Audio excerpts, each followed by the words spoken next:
and it's my personal belief, that we should not take on. God. If he does not know when he's coming back, and it says that he doesn't know, but only the Abba knows, then that ought to suffice, because it's the Abba that's the one that's doing it and not him. That's right. Because if it was him saying it, then we would have a problem with that too. Well, how should he know? If he's just the son, how should he know when he's coming back if it's in the Abba's hands for him to know? Okay, so that's important for us to understand. But we want to look at this, and this is our topic: unmasking the end time beast. Subtopic: Yasheral's prophets cast their judgments on the Islamic nations. And the next question is: will this happen in our lifetime? Will this happen in our lifetime? It's important, very important, that we understand what's going on.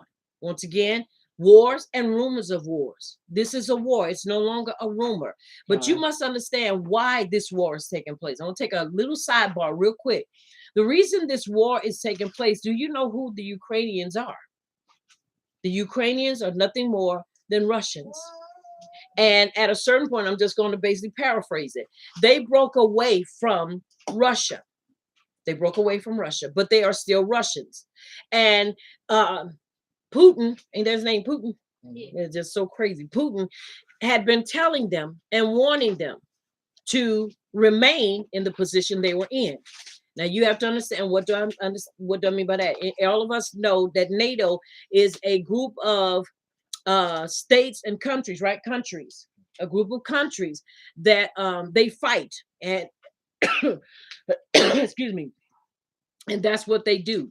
And this is basically, NATO and Russia have been having problems for a very long time. And Russia has been telling the Ukrainians not to become a part of NATO, because it would put NATO right on the back door or right at the border of Russia. And Putin is saying, we've already had this talk before. Like I said, I'm paraphrasing it. And we've already dealt with this. And this is not what we want. You're pushing, and we've asked you not to push. If you continue to push, we're going to push back. And in our way of pushing back, we're going to push back by war or through war. So understand, this is not just a war. This war has a meaning. Somebody will say, what kind of meaning? Putin told them, you know you are an aggressor. You know you are an enemy. You're not our ally. And you are trying to grab or place the Ukrainians in with you, which will give you access to our borders. Cut and dry. That's cut and dry. You understand? That's just like you owning property and you have a house and you've already told your neighbors, okay, you know that's not your part right there. That's mine. And yet they continue to push to get closer to your home so that they can see what's going on in your home. Well, you're going to retaliate, right? And this is what Putin has done. Do I agree with what he's doing? To a degree, yes. Because when you tell somebody, don't do that because this is our border, this is our place, and you have no right to it, and you are trying to use the Ukrainians as a means to get closer to our border, then yes, you do have a right to defend yourself. But what I don't agree with is how our people have been treated over there, and then how we've been thrown under the bus. And the first thing they say is, well, because we don't treat one another right anyway, so that's what they deserve. The devil is a liar. And anybody that says that, you sound foolish. You sound like a foolish man, as Job said. You don't sound like my wife. Are you hearing me? You want me to curse Abba Yahuwah and die because of what I'm going through? No, you sound foolish because someone else comes in, gives you a little, I won't even say truth, but tells you, well, if you all knew how to treat one another, you wouldn't treat each other the way you do. Well, that goes both ways, because it ain't like any other people treat their people so much better. Look at how the Chinese and the Koreans, the Arabs, look how they treat one another. It ain't like we the only people that do these things. Are y'all following me? So understand, this war is about position.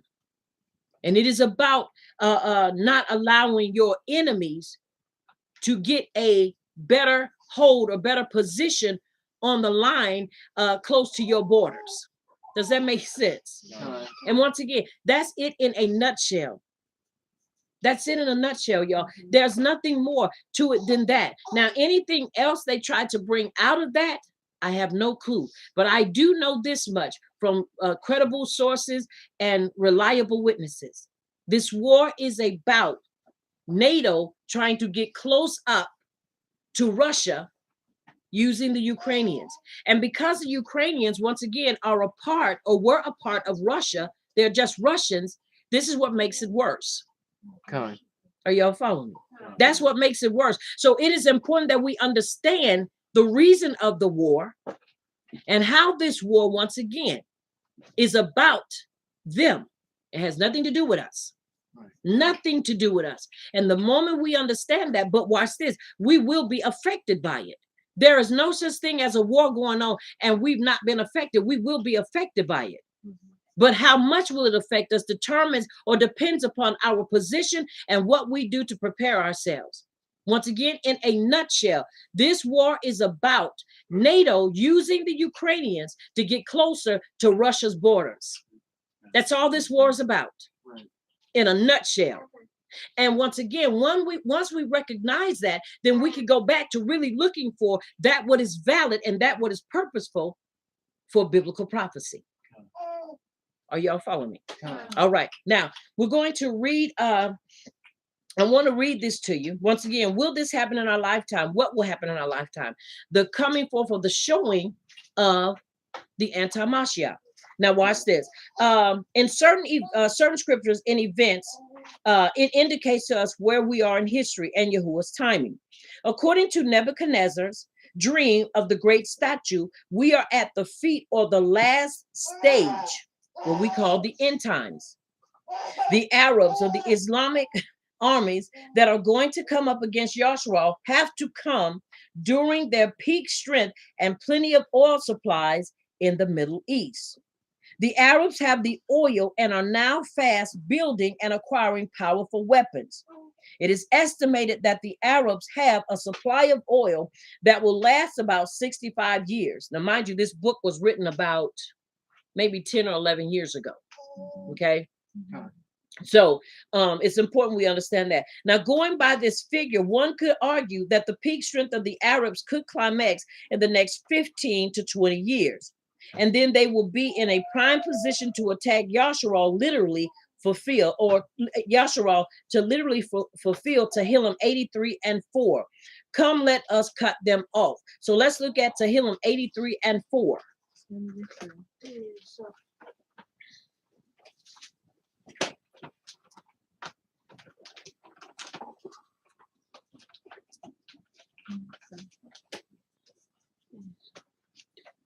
All right.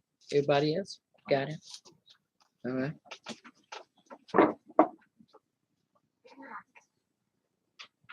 '83 and 4. Tehillim, which is Psalms 83 and 4.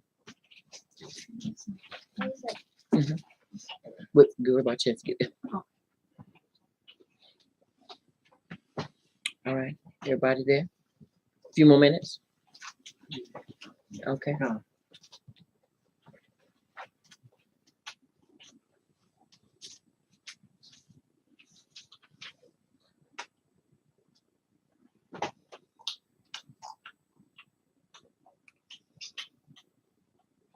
You there? All right. Come on, read for. Mm-hmm. 83 and 4. Mm-hmm. They have said, come and let us cut them off from being a nation, that the name of Yasheral may be no more in remembrance. And it is so. Now, once again, 83 and 4 says, come, let us cut them off as a nation so that they be remembered no more. Now, you have to understand, if you've been watching the Arabs and you've been watching what's going on, they have been building and they have been establishing and getting themselves together. They have, and they continue to have, and they continue to build. They do have oil.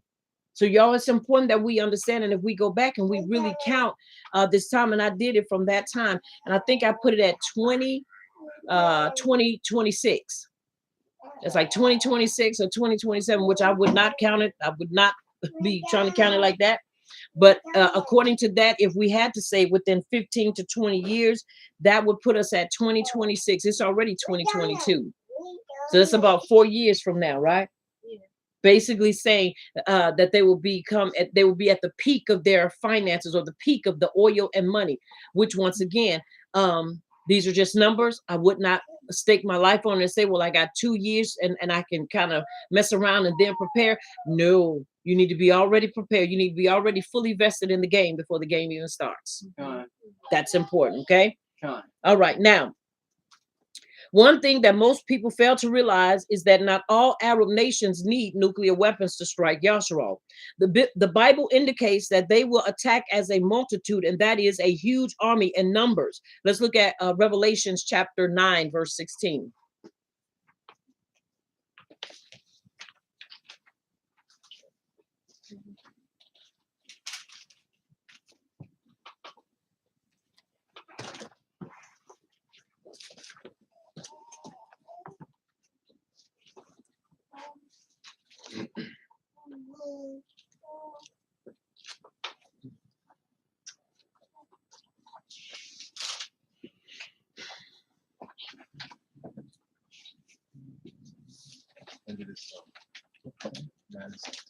Mm-hmm.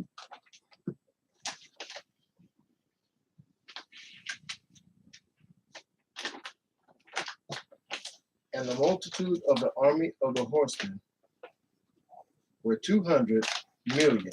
And I heard the multitude of them. All right. Gives us a number. And he said, and the multitude of the army of the horsemen were 200 million. And I heard the multitude of them. So once again, it's important and imperative that we understand that when they attack Yasheral, their whole goal is to annihilate us. But you got to understand, we're not over there yet. We have some of our people over there, but we're not over there yet. And I don't know about you, but I am Yasheral. So there are certain things that are not going to be in place. But someone will say, well, what do we do during these times? You prepare, because trust me, things are going to, in other words, the world itself has to prepare for this. Just like a woman prepares to bring forth a child, the world, everybody, all nations have to prepare for this. There is going to be an exodus. When? I don't know. But I do know there is going to be a time, and that time is not far from now, where things are going to collapse. The way the economy is and the way things are going, yes, things are rapidly changing, and they're going to change, not for the better, but for the worse. So what do? We prepare. We get ourselves in a position to protect ourselves until the Abba sends the Mashiach to come and take us home. Now, many have already gone home. Many have already left. Somebody say, was it time for them to go? Should they have left? Me personally, I say if they could go, that was them. But me, the Abba said he's going to send the Mashiach to come and get us. So I'm waiting for that to come.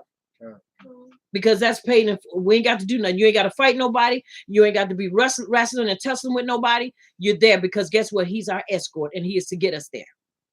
Are y'all following me? So that's important. And many people that left defecting said, oh, we're going to get away from America because America is Babylon. Let me tell you something. America is not Babylon. But you wait till you get a load of what's going to take place in many of these places, y'all. That is why they could talk about America all day long. No, it ain't the best place, but I would prefer to be in America until the Abba takes me home than anywhere else. Than anywhere else. And that is the truth. Now, let's look at this. Now, once we've read Revelations chapter 9, verse 16. The 200 million man army out of the Euphrates in Iraq. They need sufficient military strength. And one thing they would really like to see is the USA backing off from helping Yasheral so they can then have their way. Now, once again, you have to understand there is money being poured there. It is being poured there consistently. We don't get that money, but you got to understand that money still goes towards Yasheral. Are y'all hear me?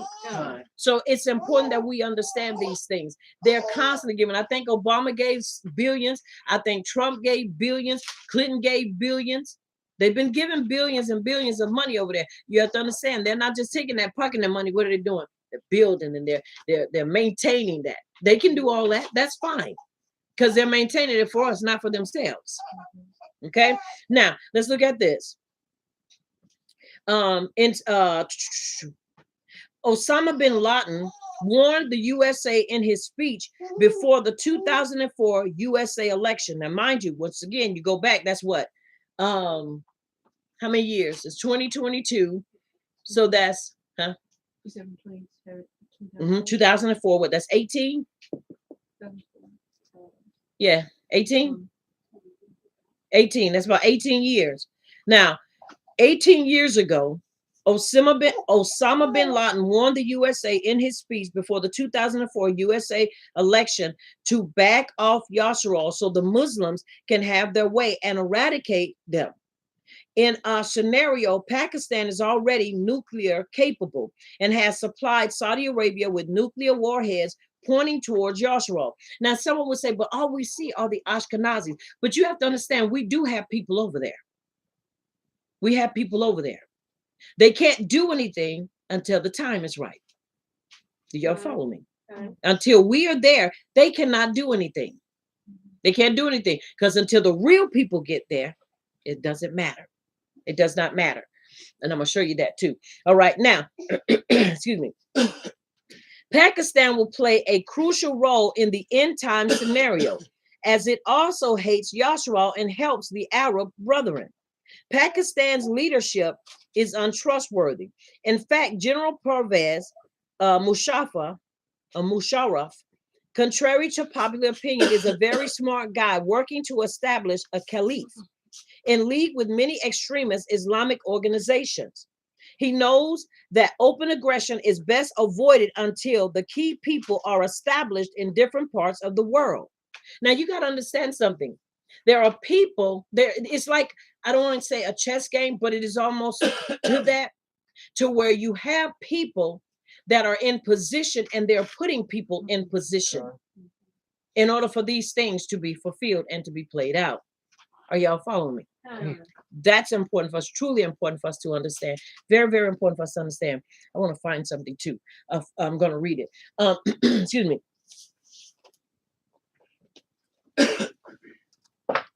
Iran will become the next major strength in the Middle East. As the Bible reveals to us, while the USA is busy with Iraq and Yasheral is wrangling with the Palestinians to uproot its settlements, Iran will sneak in to become nuclear capable. And guess what? While the world wrestles with what to do, Pakistan is secretly helping Iran to go nuclear. Now, once again, you got to understand, if we are not going and looking for these things, many times, unless it hits the news, it doesn't, we're not really looking for it. But this is why we don't have, we're not supposed to just wait for the news to reveal it, because most of the time the news is not going to reveal certain things that's going on. But I do know this, they do have a nuclear power over there. They do. And they've been preparing for years and they still are preparing. Are y'all following me? All right. Now, let's finish reading. Okay. Also, Iran is helping the likes of Osama bin Laden and his comrades to relax in Iran with full Iranian guard protection. Now, we know that was 18 years ago. And during that 18 years, once again, these are the things that were taking place. We know, according to them, that Osama bin Laden is what? Dead. But these were the things that were taking place during that time. So we cannot negate the past. If you negate the past, then truly it's going to truly cause you to not understand where we are in the present and where we're going in the future. Okay? All right. Now, it's important. Okay. Now, Osama's sons, now listen at this. Osama's sons have been spotted in Iran doing exactly this. Even if the USA were to warn their people of the need to stop Iran, after the recent Gulf War with Iran and with no weapons of mass destruction found, the USA is not going to be able to convince their public to stop Iran. The weapons of mass destruction did exist, but were shipped to Syria secretly before the US led invasion into Iraq. So that means they had them, but they hid them. There's no such things as rules of engagement in war. No such thing. In fact, if the USA was honest, then they should have revealed when it was that they helped supply some of these chemicals to Saddam in the past. If you see movies like what was that movie? Not Traitor. It was one with Denzel Washington in it. Seeds. The Seeds. One of the things that was in there when they were trying to take down suicide bombing cells. One of the things that the lady who had been in there, she ended up falling in love with one of the bombers. And she was basically playing both sides. She was playing America and she was playing the Islamic people. But one thing, when Denzel Washington began to talk with her and ask her, she said, "You don't know." She said, "Are you that blind?" She said, "We're the ones that trained them. We're the ones that gave them the guns. We're the ones that gave them the ammunition that they have." Even when we was watching, what was it, Iron Man? Yeah. Y'all remember how Iron Man, even though it is based upon a comic book and it's based upon that, but if you notice, even their weapons were from America to help them continually keep people in bondage and to keep people scared and afraid of them. They basically supplied them with the weapons to continue to be tyrants as they were and as they still are. Are y'all following me? Yeah. This is the things that they do and they've done and continue to do. Y'all, so it is important that we understand what's taking place and not to be distracted. Don't get distracted, because you must understand we do have an enemy, and that enemy is waiting for the right time. And there is an appointed time in history that these things are going to happen. So we got to follow the signs. We got to follow the evidence to make sure that we are not allowing ourselves to be lullabied into a sleep. And then when all this stuff happens, we'd be like Samson. We tell what our strength is. And then when our strength is gone, and now you say, "Samson's, the Philistines be upon you." And guess what? We have no strength. Because we're not watching and we're not aware. Let us not be like that. But let us be aware and be focused on the things that are taking place. Are y'all hearing me? Yes. No, I'm not giving dates and I'm not throwing out a whole lot of other stuff. But y'all, I'm sticking to the main point, to the main thing. And that's us recognizing and understanding the end time Mashiach. And who are those that are going to be in coerce with him to bring him forward. You have to understand, when this man reveals himself, he is going to be a man in power. He's going to come at a time, watch this, where he's going to be able to be seen, because after the dust clears and everything else settles, everybody's going to be looking for something better. Right. They're going to be looking for a way for somebody to bring, some clarity and some insight and understanding to after all this stuff has happened. Right. Are y'all following me? Come on. All right. Now, let's look at this. Jeremiah chapter 49 and verse 35. Let's go there.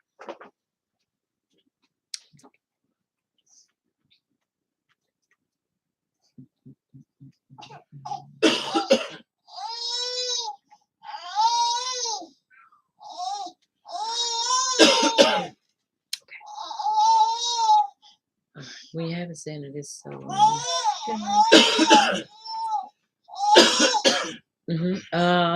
Jeremiah chapter 49 verse 35.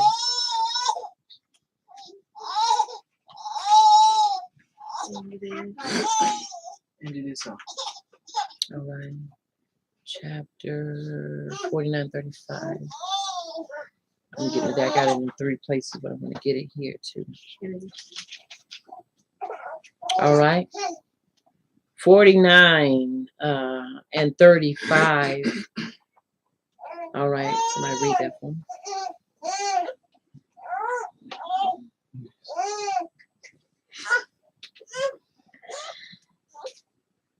Jeremiah chapter 49, verse 35. This is what Yahuwah Almighty says. See, I will break the bow of Elam, the mainstay of their might. And it is so. Now, verse 35. Thus says Yahuwah of hosts, behold, I will break the strength of Elam, which is Iran, the chief of their might.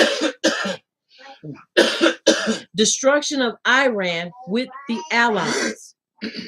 It's not just going to be Iran, but the allies of Iran are going to be destroyed too, because anytime there's an ally, that means they fight with them and not against them. They fight with them and not against them. All right. Now, let's look at Yahuwah. Now, Yahuwah has used the USA, the UK, plus other, not the Ukrainians, but the UK, plus other coalition partners as his weapons of indignation in Iraq. Let's look at Yasheral chapter 13. Now, one of the things I want to say too, and during that time, the president that was used during this time was Bush, George W. Bush. I know many times we talk about Bush because we say it was stupid and he had no sense, but you got to understand, Yahuwah used asses all the time. So, I mean, he just chose. So it's important for us to understand that. Are y'all following me?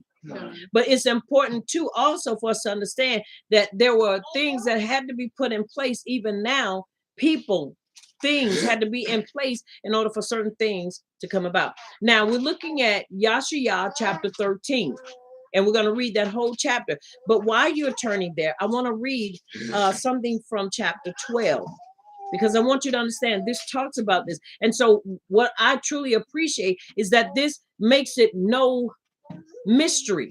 We know who to look at, and we know to look for those that are aggressive towards us. Now, y'all have to understand, many times we look at the Europeans, but the Europeans do not have money. You have to understand there's a difference between riches and wealth. You know where wealth comes from? Wealth comes from land. Wealth comes from what you draw from the land. And the Europeans don't have that. Yeah, you had your Rothschilds and the rest of those, but they don't possess no gold. Because from last time I read, they had given all the gold to China. Are y'all hearing me? So we don't have anything backing our fiat money. The money the gold that we did have, it was used up. And I'm trying to remember if it was President Roosevelt or President what's that man's name? I don't want to say, I keep hearing Floyd, but I know it ain't Floyd. Who? Not Hoover. Back to silver. No, the gold. He basically removed the gold. He removed it, and the more spending the USA was doing, the more they were using it up till there was nothing. It was depleted. Nixon was one, yes, but before Nixon, who was it? Yeah. Look that up for me, Elder. You have to understand, y'all, America has gone through depression. It has gone through, it was Nixon? Okay. Nixon, during that era, removed the gold. So they kept spending and they kept spending and they kept spending, y'all, to where there was nothing to back the money. Nothing. Like now, nothing backs our money. That's why we no longer have silver certificates. We just have money that says, this is a note. It's a note, and people kill over these notes. But you have to understand, y'all, in actuality, it's a note, but it has no value. That's how come now it takes $1.25 or $1 what? Yeah, $1.25 to make $1. It makes $1. $1.25 to make $1. That's why when you go to the Dollar Tree, you have to pay $1.25 for a dollar item. Now watch this, that they themselves have gotten from overseas somewhere for about 50 cents. Are y'all following me? You're following me? Now when you go and you spend $10 at the Dollar Tree, you actually have to spend, you end up paying $12.50 because you pay $2.50 more for 10 items. Why? Because the dollar has lost its value. Have you noticed throughout time and throughout history, you always see where the money, where there was a time where we heard our ancestors and grandmothers and grandfathers and their families said, there was a time you go to the store and buy penny candy. There was a time when you go, even when I was younger, where you could buy 10-cent candy, you could buy 25-cent candy. Go try to do that now. For a box of candy about this size, you're going to pay 50 cents for it. Inflation. Why? Because money money doesn't have its value like it did before. It doesn't have the value as it did before. So y'all, you got to understand the importance of what I'm saying here. All this correlates. And I got this book that I'm ordering, and I'm going to show you who really is in power and who really does have the money, even to the very designs on it. But the one thing I want to constantly say to you all is this: we've got to stay in the loop. Now, once again, the money has no backing. No backing. And people say, but we still use it. Absolutely, because it's a note. They continue to pay the bill. Guess what? I will continue to use it. I will use it till I can't use it no more. But this is where we as the children of Yasheral have to be smart. This is why I want to take a sidebar real quick. Our sustainability should never be so dependent upon the dollar bill. Because the Abba gave us a means and gave us a way to live. If we read all through Way Equal, which is Leviticus, it gives us an outline of how we are supposed to do things. From the Exodus coming out of Mitzrayim, all the way up to Debirim, all the way up to Joshua, Yahush, the Abba has given us a way to live different from everybody else. He has given us a means. This is where we as a people have to learn. You hear it, and I'm sure many people have said, oh man, I've been hearing that, and I keep hearing people talk about, sustainability, and you got to get a farm, and you got to get this, and you got to get that, and you got to have this, and you got to have that. Well, that's the way we're supposed to live.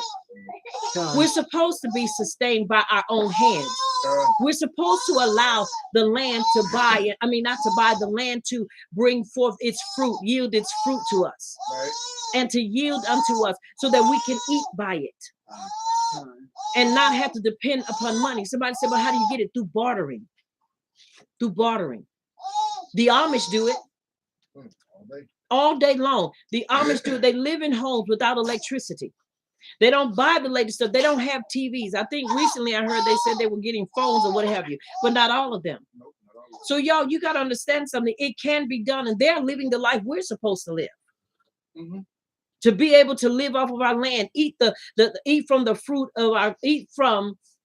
fruit of our ground. We're supposed to work in the fields, and we're supposed to do these things. Right. We are supposed to do that. Raise livestock, grow trees, grow fruit, and barter with one another. But we got involved with this system that now we are completely and totally dependent upon it.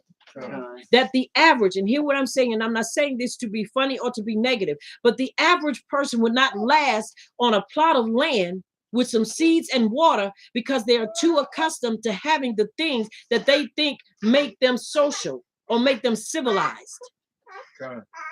If they don't have their phone, if they can't look it up on the internet, because we've lost what was placed in us. If you go back and really look at family, you start looking at saying, hey, Big Mama or Big Mama's mama, she had a garden on the side of the house. If you look, well, Big Mama had fruit trees. Well, Big Mama did this. Well, Big Mama or Big Daddy did this. He had these things. We didn't hardly go to the store. We only went if we needed certain things, but they stayed in the garden. We ate from our garden and from our livestock. I remember going to school with children like that, and most of the time they would laugh at them. I wouldn't. They would laugh at them and say, oh, they just hillbillies. But them people had the life because they live, watch this, with not a whole lot of excess outgoing or outflow. They could maintain. And watch this. They weren't trying to drive the newest cars every time they came up. They weren't trying to have the latest style or fashion. You know what they were doing? They were not surviving, they were living. And I'm talking about large families where they had 8 and 9 children and they were able to feed them from their garden. But many kids laughed at them and said they ain't nothing but a bunch of black hillbillies. Even the Europeans, when they would come to school and you see them come home and they say, well, they come in them big old trucks and you see the little, like it had a fence on it, and you see them coming up there, and sometimes they would have the hay and all that and be like, man, that stuff's so stinky. And you start thinking, oh, they just, they old fashioned, or they're hicks. Right. But those people knew how to live and they knew how to maintain. And those were the wealthiest people that I believe and still are. Mhm. Because they know how to eat and they know how to preserve and do what they need to do. We are the ones that are learning to survive without this system, without having to go to the store and spend $100 and $200. Y'all, we were at the store and we were in the Dollar Tree and we came out of there with less than what? How many items? 10 or 11? Maybe 12 items. We and them 12 items, y'all, we spent about 15, almost $20. Mhm. If this does not wake you up to provoke you to get a plot of land or get with somebody with land and build, I don't know what else is. True. Y'all, because they're already talking about a major collapse. And I believe it. I believe with everything in me. As I told you, this is my sidebar. My sidebar. I'm taking a sidebar. Because I want us to understand, if we are having issues here, wait till the heat is turned up and the real aggressors come at us. And we have nothing. These are ones that they don't have any kind of sympathy for the old or for the new. They don't care. You cannot bribe them with gold or silver. Women cannot bribe them with sex because their main goal is to annihilate anything that is Yasheral. Anything that is Yasheral. So y'all, it is very important that we understand what we need to do in this time. Prepare yourself, because when the storm hits, it is not going to stop. It's going to continue like a train, and it's going to continue to push and push and push. This is why we need to be able to do the things that we need to do. Are y'all following me? That's important. All right, now listen. He will do so again in the near future to come. As far as Iran is concerned, they are set to go critical and will become the strength of the anti-Mashiach sooner rather than later. Recognize it if you have eyes to see it. Now let's read. We're going to read chapter 13, but I want to read of Yashia. Let me make sure I'm there. Read the wrong thing. All right. Now I want to read this to you from chapter 12, I believe it is. No, chapter 11. I want to read this from chapter 11, verse 16. And there shall be a highway for the remnant of his people, which shall be left from Assyria, like as it was to Yasheral in the day that he came up out of the land of Mitzrayim. Now, I want to read you the footnote. The Muslims' lands will let Yasheral return and will not hold them captive as they have done in the past. Look at this. Biological Yasheralites, both Ephraim and Yehuda, will leave in droves to go back to the land of their forefathers. Biological Yasheralites. That's important for us to understand. Not those that are living over there and they are culture vultures. Right. And they are identity thieves, not those. So it's important that we understand, y'all, as they continue to build, watch them, watch these places. Let's not just cast them aside, but let's watch these places. Now watch this. All right. Now we're going to read in chapter 13 once again, and we're going to read the whole chapter. And I believe it is 22 verses. We're going to read the whole chapter. Why? Because this is important for us to understand. Let's put people where they belong. We need to know who and where Babylon is. And it is not in America. Hey, son, leave that soil alone. All right. When you have it, say it is so. And it is so. All right. Chapter 13 of Yashia. And let's read. We can read 2 verses apiece. Mm-hmm. The burden of Babylon, Iraq, which Yeshayahu, the son of Amos, did see. Lift up a banner upon the high mountain. Exalt the voice to them. Shake the hand that they may go into the gates of the nobles. Okay. Now, the burden of Babylon, Iraq, which Yashiah, which is Isaiah, the son of Amos, did see. Lift up a banner upon the high mountain, exalt the voice to them, shake the hand that they may go into the gates of the nobles. Now, let's read 3 and 4.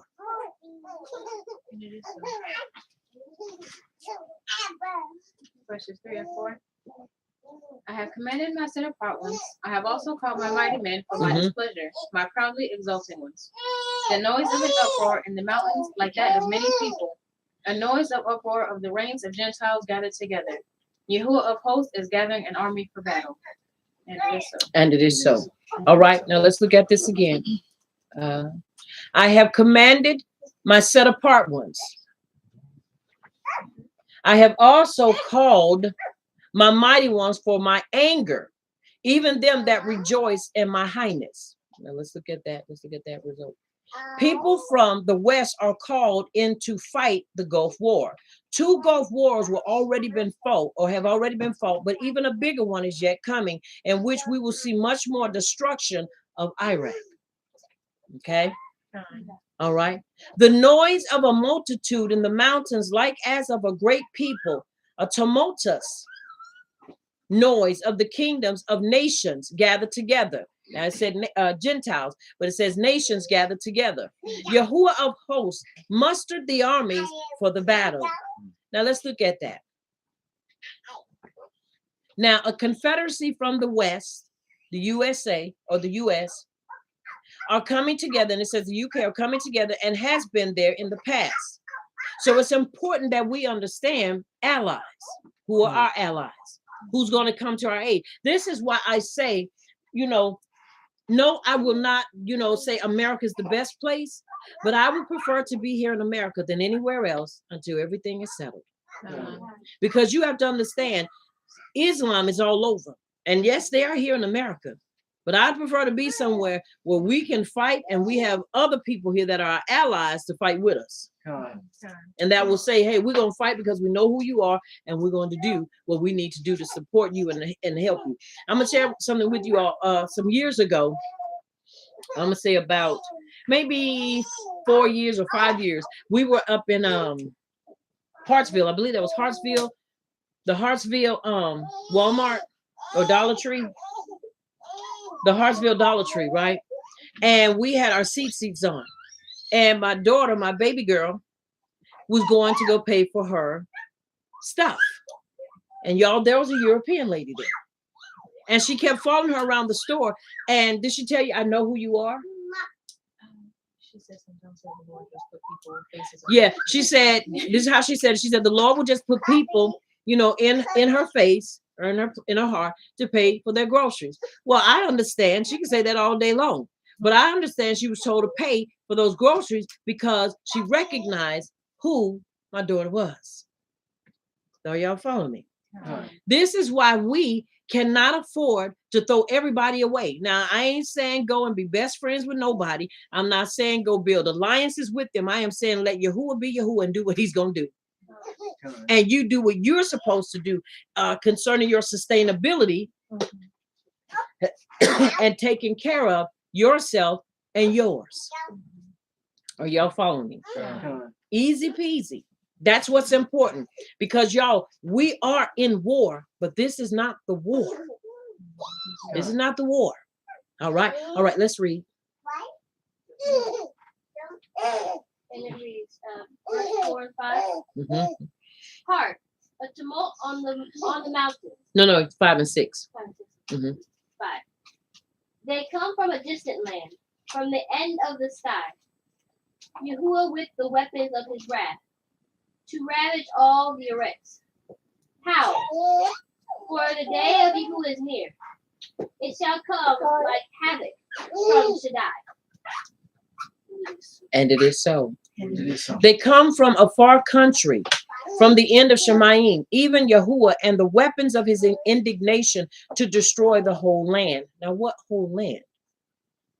As in the past twice, the third time also, the U.S. will take a major portion of fighting the radicals and destroying Iraq, from where a huge army prophesied in the book of Revelations is to rise.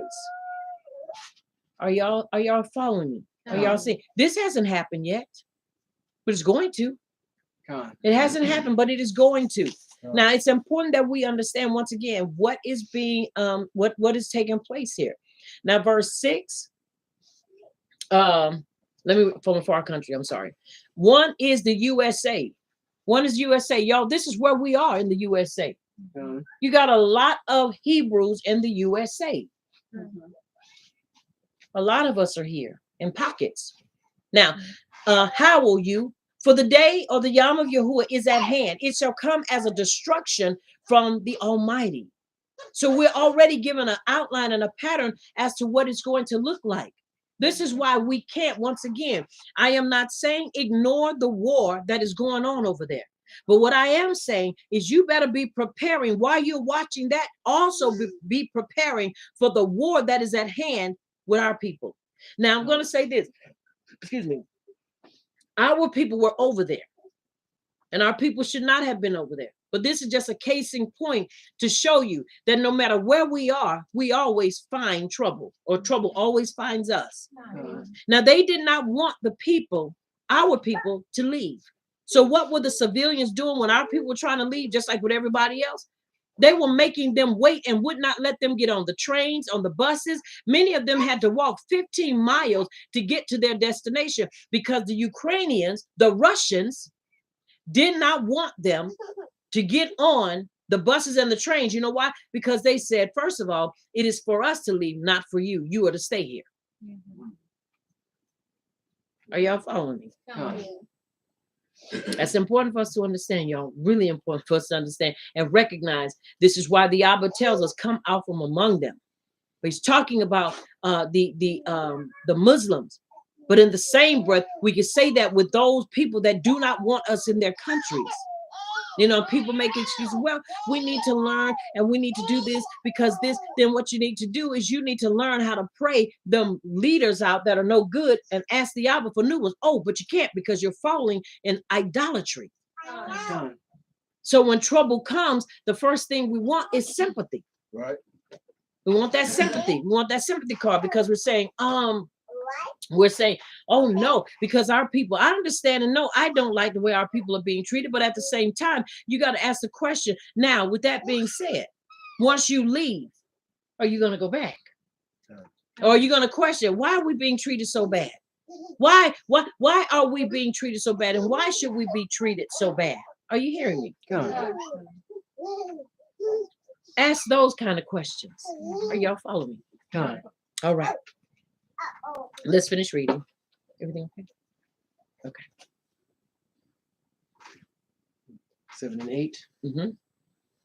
Because of this, all hands will go limp. Every man's heart will melt. Mm-hmm. Terror will seize them. Pain and anguish will grip them. They will writhe like a woman in labor. They will look aghast at each other, their faces aflame. And it is so.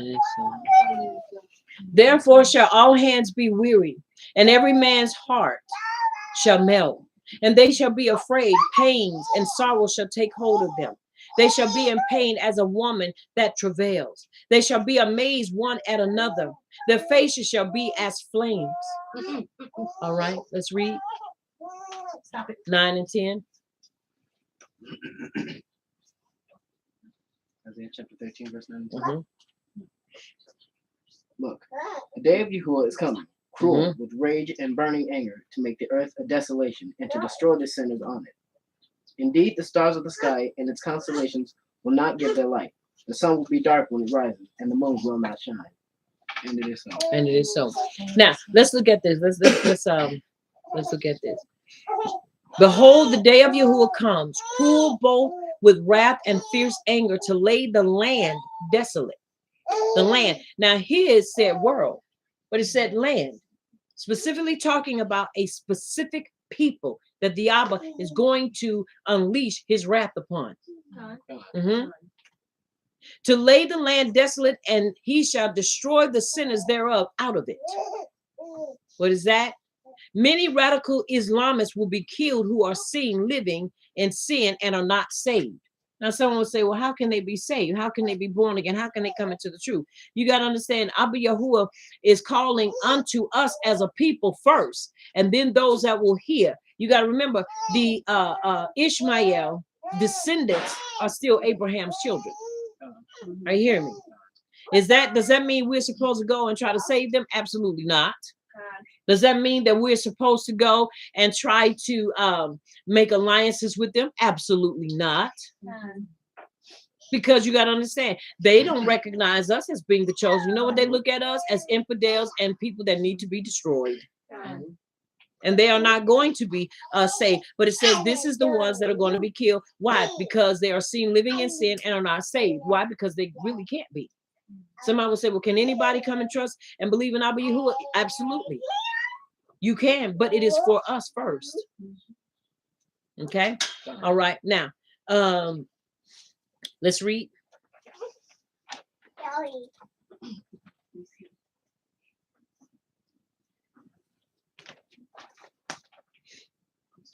Verses 11 and 12. Verse 11 and 12 reads, and I will punish. Did you read 10? Okay. All right. I'm sorry. Be careful. Excuse me. Okay, hold on. I'm sorry. Let me read that again. For verse 10. Let me read that. For the stars of Shemayim and the constellations thereof shall not give their light. The constellations, talking about the stars and all that. The sun shall be darkened in going forth, and the moon shall not cause her light to shine. You see that? The sun shall be darkened in his going forth, and the moon shall cause her light to shine. Shall not cause her light to shine. So, y'all, we're seeing a lot of things that's going to take place. Are y'all following me? All right. Now let's read 11 and 12. 11 and 12 read. And I will punish the world for their evil, and the wicked for their iniquity. And I will cause the arrogancy of the proud to cease, and I will lay low the haughtiness of the terrible. And I will make a man more precious than fine gold, even a man than the golden wedge of Ophir. Okay. And it is so.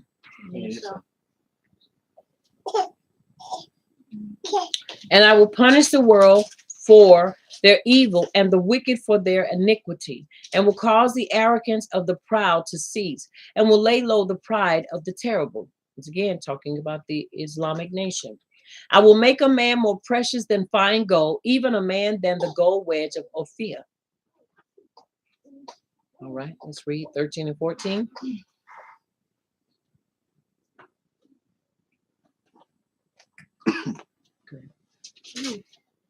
And it reads, therefore shall Shemaim be shaken, and Eretz leap out of its place, at the fury of Yahuwah of hosts, on the day of his burning wrath.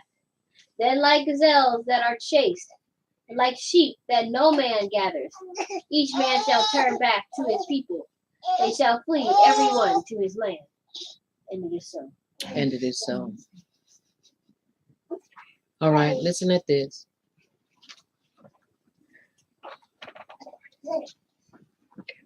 Therefore I will shake the Shemayim, and the earth shall remove out of her place in the wrath of Yahuwah of hosts, and in the day of his fierce anger. And it shall be as the frightened gazelle, and as a sheep with no shepherd. They shall every man turn to his own people, and flee everyone into his own nation. When Yahuwah sends right ruling both on Iraq, Jordan, and Saudi Arabia, all the people there will run to their own land. These will be people who have gone to work there from India, Pakistan, the Philippines, Indonesia, Thailand, and many other nations, even people from America that have gone over there and gone to work. When the wrath of Abba Yahuwah begins to fall, they are going to see it. Are you hearing me? Come on. All right. Let's read 15 and 16. And it is so.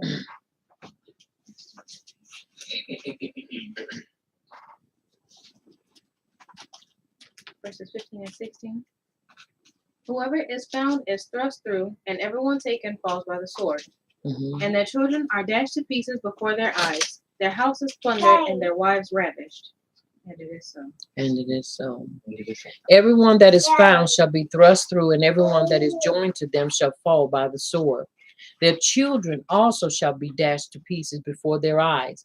Their houses shall be spoiled, and their wives ravished. Now, I don't know about you. That's not a place I want to be. All the ones who join the radical Islamists will be killed. That's scripture, y'all. That's the writings. And you can't change that. Are y'all following me? That's the writings. And many times people say, but how do we know for sure? Follow the character. Let's look at the code of conduct. Let's look at these people and how they fit. Someone would say, well, don't the Europeans fit in that? No, the Europeans, what you got to understand, all they did was came and mimicked what the Islamic people were doing.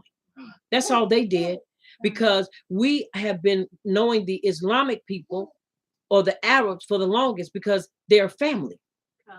Those are Ishmael's descendants. And we are Yaakov's descendants, which are Abraham's descendants. And so are they. So you got family. So we are joined at some point. And this is why their cruelty was worse, because all the European people did was copied it.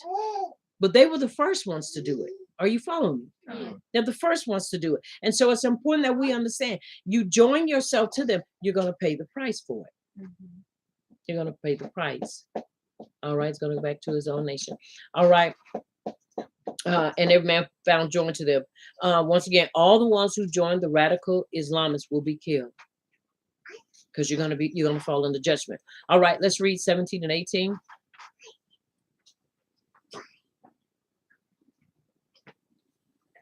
Okay. You got it? Okay. Look, I am stirring up the Medes against them, who cannot be bought off with silver, and who have no desire for gold. Their bows will cut young men to pieces. They will have no compassion on little ones. They will not look with pity on children. And it is so. And it is okay. There was some more. All right. It says, behold, I will stir up the Medes against them, which shall not regard silver, and as for gold, they shall not delight in it. Their bows also shall dash the young men to pieces, and they shall have no pity on the fruit of the womb. Their eyes shall not spare children. They're not going to do it. These are the Iranians and Kurdish people that will attack Saudi Arabia in the end of Yamim and generate a few waves in the Middle East. It's important we understand that. Are you hearing me?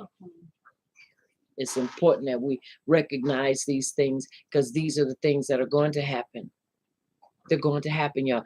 This is not one of those things that we can just toss away and say, oh, it already happened. It has not happened. But it is going to happen. Okay. All right. 19 and 20. 19 and 20 reads.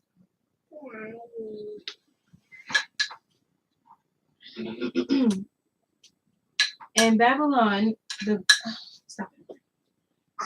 and Babylon, the esteem of the kingdoms, the beauty of the Chaldees, excellency, shall be as when Yahuwah overthrew Sodom and Gomorrah.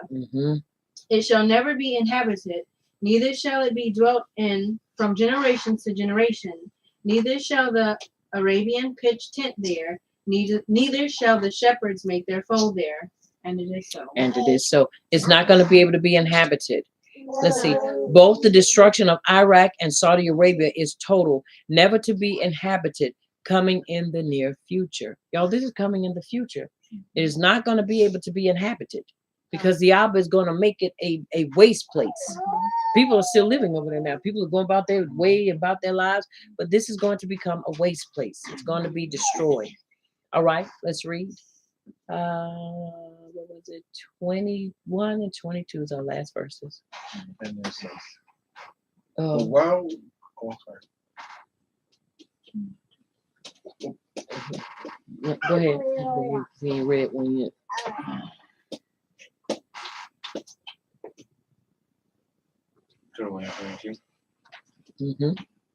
And reads, prepare his children for slaughter. because of the crookedness of their Abbas. Wait, 13, chapter 13. Chapter 13. Mhm. But wild beasts of the desert shall lie there, and their houses shall be filled with owls, and ostriches shall dwell there, and wild goats frolic there. Mm-hmm. And hyenas shall cry in their citadels, and jackals in their pleasant places. And her time is near to come, and her days are not drawn out. And it is so. And it is so.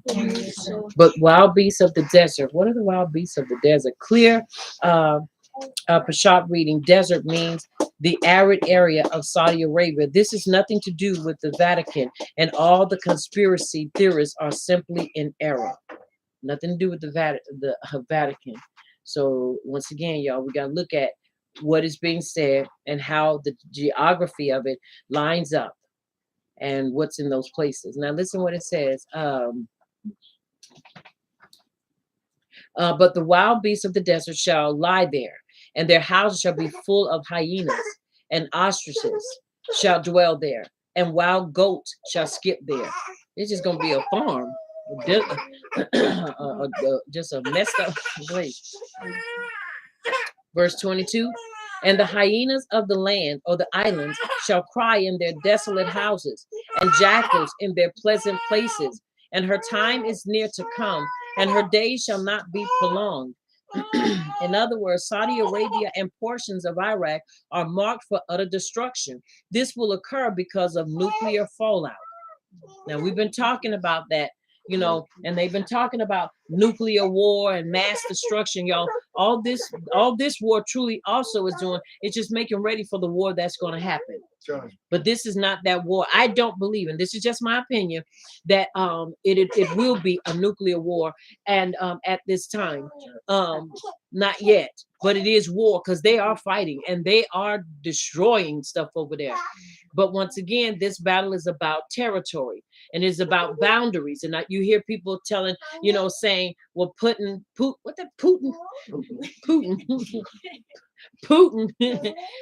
that Putin is a devil and he's this and he's killing these people. Y'all, you have to understand, there is called in war. What is it called? They had not civil war. It's when you not covenant. It's treaties and agreements. When you have agreements and you violate those agreements, then the underlying the next underlying action is going to be war. So it is not like the Ukrainians did not know that if they kept pushing or allowing NATO to push them into the border of Russia, that there was not going to be a war. NATO is trying to do all this, and Russia, Putin said, no, we're not going to have it. We're not going to do it. We've already said you're not going to come. NATO is a what is it? What you would call it? I don't want to call it organization, but it's a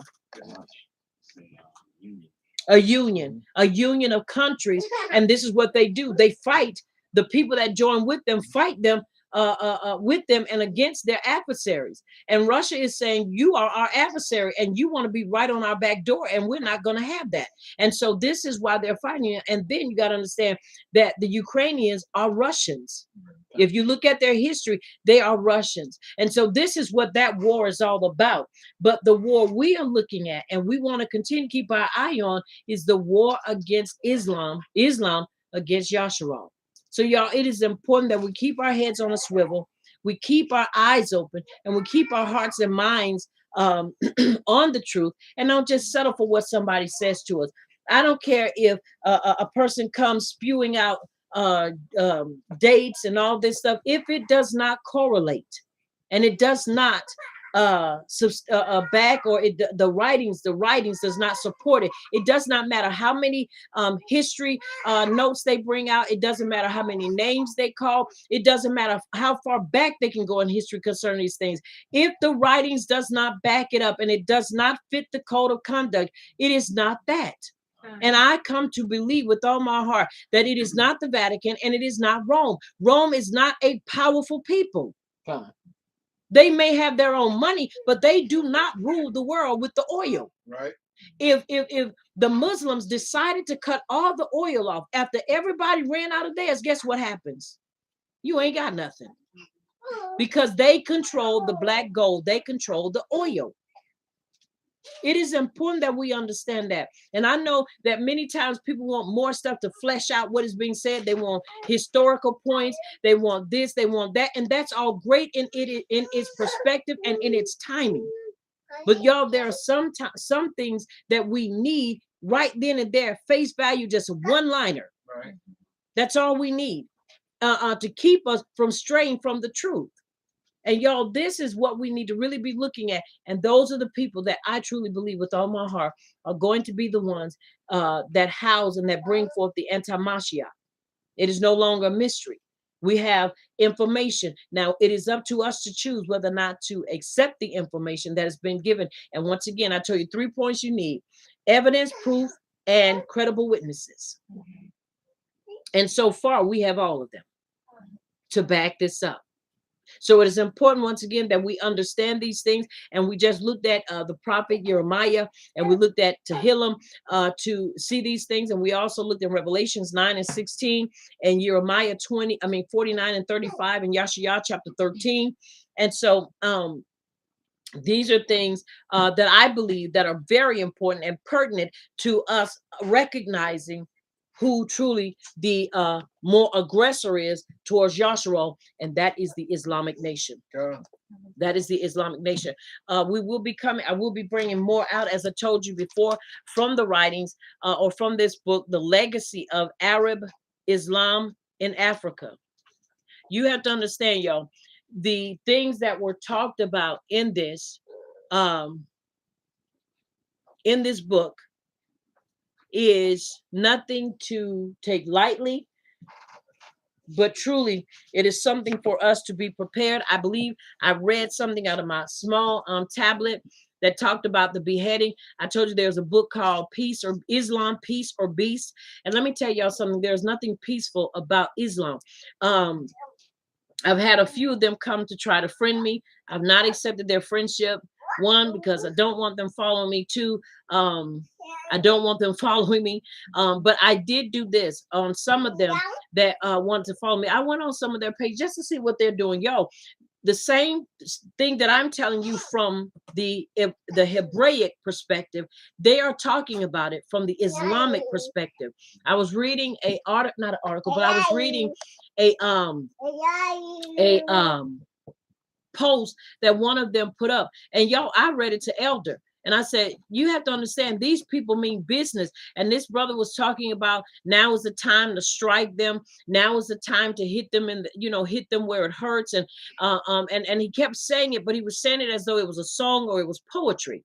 And so he was talking about, now is the time to exact punishment upon the infidels and to cut their heads and all this. And I'm like, so why hasn't Facebook sanctioned this or at least spoke out against this? They haven't. But this person, like I say, was putting this stuff up there, and they were going in. And I told Elder, I said, when I get a chance, I'm going to read some of it to you. I'm not going to put the person's name out there, but read to you, y'all, the same thing that I am telling you from the perspective of a Hebrew, how we are to watch and how we are to govern ourselves. They are doing it from their perspective as the Islamists, as Arabs, what they're supposed to do and what they are looking to do at us as a people. You also understand, this is not a play game, and it ain't me teaching and preaching on hate or hate speech or teaching about hate. It is talking about truth to prepare you so that we as a people can be prepared for the things that are happening and are going to happen. It ain't the what is it, the SHTF. It ain't gonna hit, it's already hit, and we just getting the residue from it because it ain't started, it ain't kicked up, the fan ain't started spinning fast, but it's spinning enough to where you really see what's going on. You're getting a taste of it, and you're getting a hint of what's taking place and what's going to continue to take place.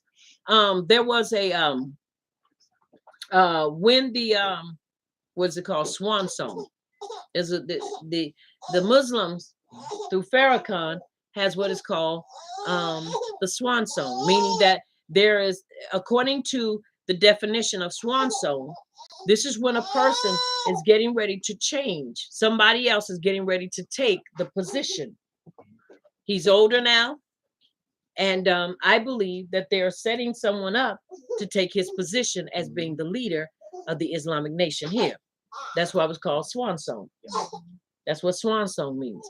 Now, with that being said, y'all, you must understand that anytime there is a change of guards, if it's someone younger, they're going to be different.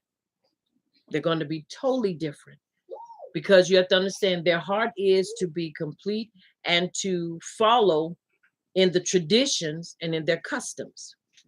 Farrakhan was, well, the minister, Farrakhan was a follower of Muhammad. He was a follower of him, and they believe in everything he said. They believe in the Quran wholeheartedly. And so you got to understand, y'all, the transition and the timing is impeccable. The Islamic nation, and I believe, is in a place and in a time of power. Not they don't have all power, but they have enough of power to do certain things and to move and to have. And I just believe that we're in a time that we really do need to be careful and need to be aware of what's going on.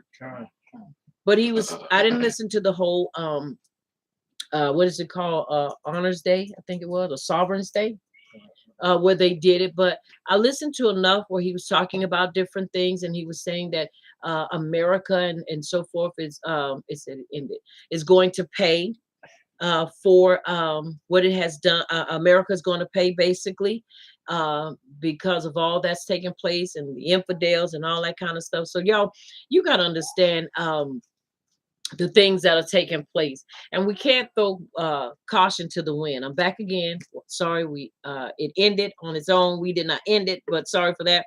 At the conclusion of what I was saying here is, I want us to be prepared, and I want us to recognize, no matter how sweet the words may come out of their mouths, no matter how they may speak, kind words, you have to understand behind those kind words, y'all, are words of war.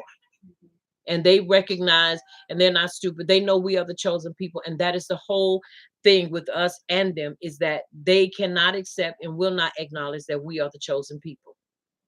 And if he did acknowledge that, y'all, you have to understand the underlining messages that that's them, but we don't regard them. Are y'all hearing me? There's some kind of sarcasm or something in there with that. Are y'all following me? So it's important for us to understand that. Like I say, I mean, no disrespect to anybody, but I'm just telling you the truth. I'm telling you just what the writings tell us. We need to be prepared. And with that being said, once again, sustainability is key. If you want to be sustained, your preparedness is valuable to your sustainability. We're in a time now, and I had put a post up, and we laughed at the post back in that time where you're going to go to the grocery store and you have about 5 or 6 things and you just spend $100. Well, those things in that time is upon us. Where now, when you go into the grocery store, you spend $100, but you don't have $100 worth of items. You don't. You go to buy the general things that you need.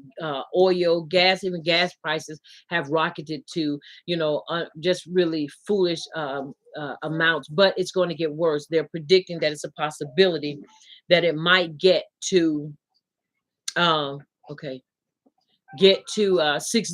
by the summer, that it might get to $6. And if that's the case, y'all, it gets to $6. If we're not prepared, then many of us are going to struggle. Many of us are going to have to make the decision to either go to work, go do whatever, or you're going to, say, well, I'm going to eat. With that being said, if your job is the mode or the means to your sustainability, when you don't have it anymore, then what are you going to do? So while we are yet in this time, it is imperative and it is important that you come up with a plan. We're already far into the game. We're not in the first inning anymore. We're winding down to the 4th inning. With that being said, it is important that you get your stuff and you get what you can. I don't care if it's in small increments. Start doing it now. We've been watching a lot of preppers, and a lot of preppers have been telling their listening audience, go buy up what you can, buy as much as you can, just get it, get it, get it. And I'm telling you the same thing. Get it and keep it. And it's not hoarding food. It is you preparing for the future. But I would suggest you go get seeds. Your seeds have become so expensive till it's not funny. You go buy a pack of seeds now, you liable to pay $3, $2.49, $5, $7. You're liable. Why? Because the whole thing is inflation. Inflation is what's causing a lot of these things to happen. But we recognize the times. Our people went through it. Back in the day, you had Black Wall Street. You had the Great Depression.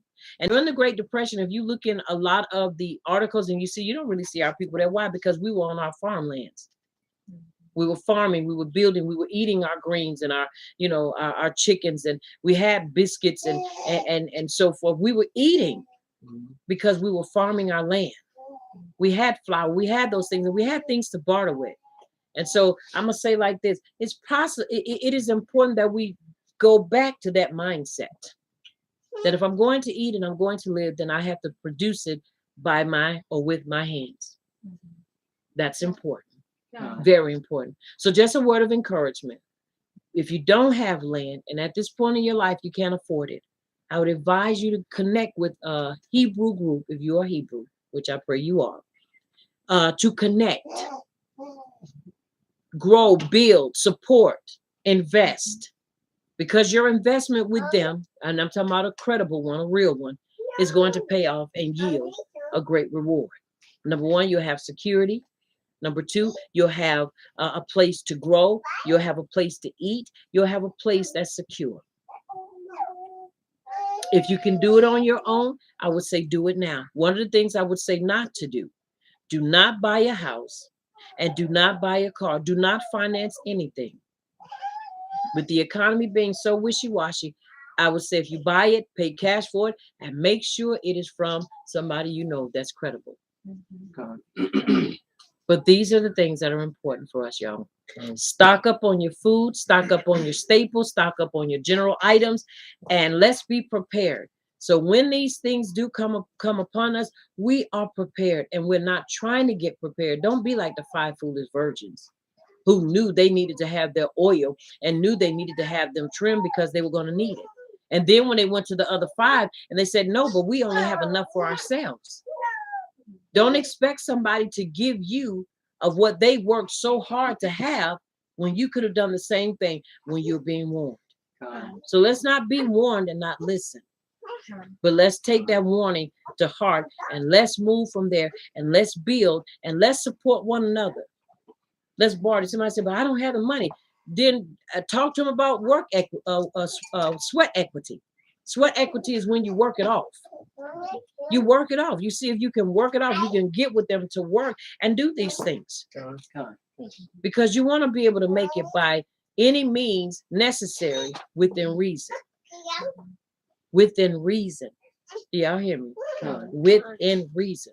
So I pray that something that I've said to you on this Yom and on this Layla has encouraged you and provoked you to get up and do something. And if you've already been doing it, encourage somebody else to do it and continue to do it. Don't stop, because you know what? 1 is none and 2 is 1. We need these things because you want to be able to help somebody as well.